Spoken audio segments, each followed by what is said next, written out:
Hello to all you beautiful people out there, Regnilla over here bringing you the next episode of Monster Hunter Portable Third.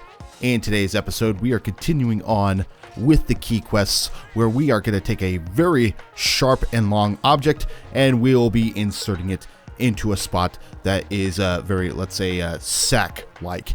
And if you're a guy out there, you probably just might have winced a little bit, but yeah, it's the truth, basically. We're fighting Qurupeco.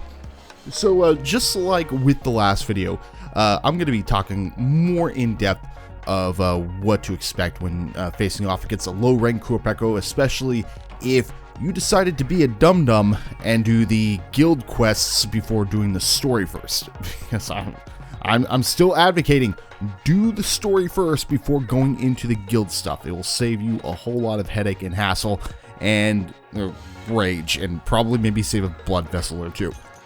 Okay, so in this quest I have brought an ice-based weapon, which is the one of the main weaknesses of the Qurupeco, and then in another game, water happens to be a weakness, but I think that might have been a Japanese-only game. I don't quite remember the specific Monster Hunter game, but it isn't relevant to Portable Third, so we're going to go for ice for the time being. In this particular quest, I am going to be finding Mr. Qurupeco over up into Area 9, which is a place that he likes to frequent. And one of the things that you got to be prepared for when entering a Qurupeco fight is that he has a tendency to start the fight using one of his mimicry calls. And that's something that you probably should prepare for whenever you're facing a Qurupeco. The two key times when he is going to be making a call for help is either when the fight first starts and when he goes into rage mode. So, keep those in mind, and it will help you be able to predict them a little bit easier. You can also get out these easy sonic bombs to go ahead and stun him while he's doing his little call, which is basically the only way you can stun him. So I'm going to open up with a few free hits over here. And there it is right there. He is going for the call for help. The first time around, it's going to be just small monsters. He does not call in the big guns until he starts getting angrier or a bit weaker. Plus, with the small monster calls, they are faster than the large monster calls. So you have a smaller window to stop him. So in this case, he went and he was about to call in the Royal Ludroth, which that would have been a bit of a problem, but he does his little call twice.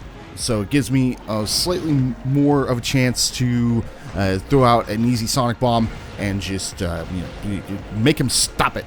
Just slap him right there. And so when you're in the fight with him, the best place and also the worst place to hit this guy is, well, basically up front. And you might want to think like, oh, his rear is unprotected, and while that is technically true, you get more damage off on his head and on his chest when when that little voice box sack, whatever it is out.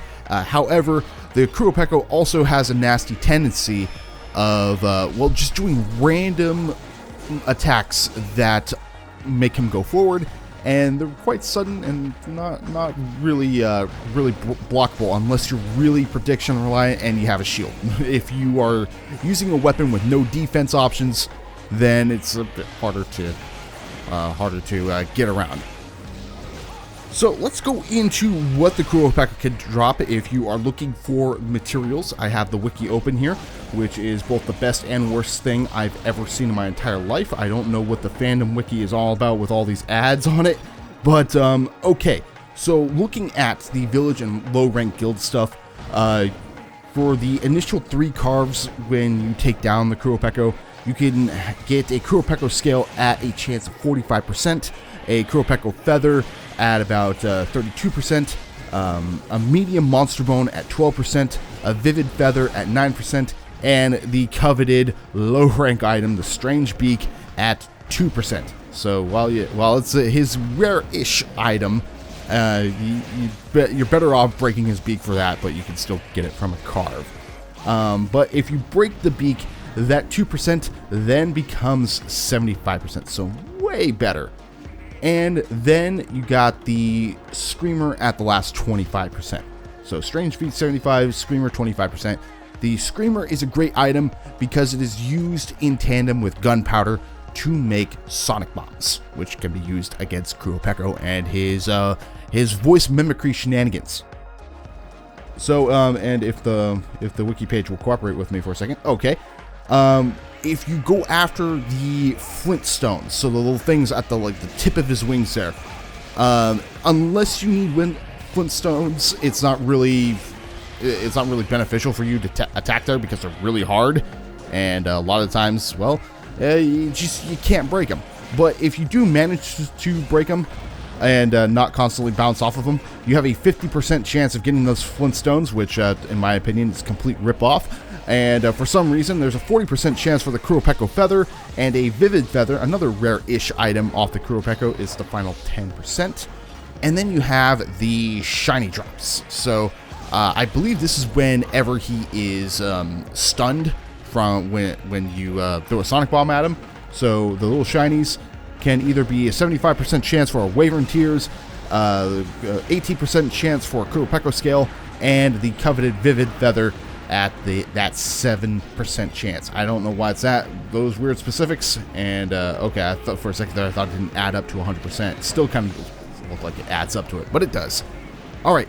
If you go out of your way to capture the monster, which, yeah, that's also a possibility too, you have a 28% chance for a Qurupeco Feather, a 25% chance for 2 Screamers, and let's see, Flintstones, if you decide you don't want to break the wingtips, is a 20% chance, so pretty generous, despite the fact that you're not breaking them.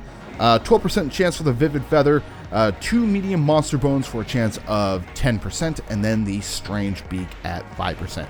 So the best way to get the rarest items off a Qurupeco at this stage is to break the Flintstone and then break the beak and then capture the monster for just maximum odds of getting those rarer items.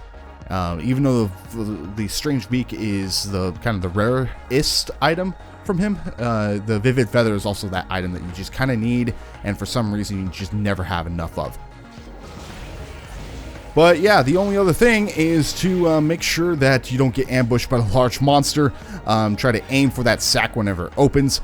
And yeah, so I'd like to go into more detail about the strategies of fighting him, but stay in the front. Make sure you can take a sudden hit from a Qurupeco. So keep your armor up to date and well upgraded. You should be able to take a hit just fine. And you also need to dish out a hit and make sure you have some Sonic Bombs on hand so you can stop him from calling in other monsters. So that's going to do it for me and this video. Thank you all so much for watching. If you're interested in any of my other content, feel free to hit on one of the annotations that'll be featured at the end of this video. And I also stream Monster Hunter games on Mondays at 6 p.m. Pacific Standard Time. So hope to catch you there at some point. But until then, you guys have a great rest of your day. Take care, people.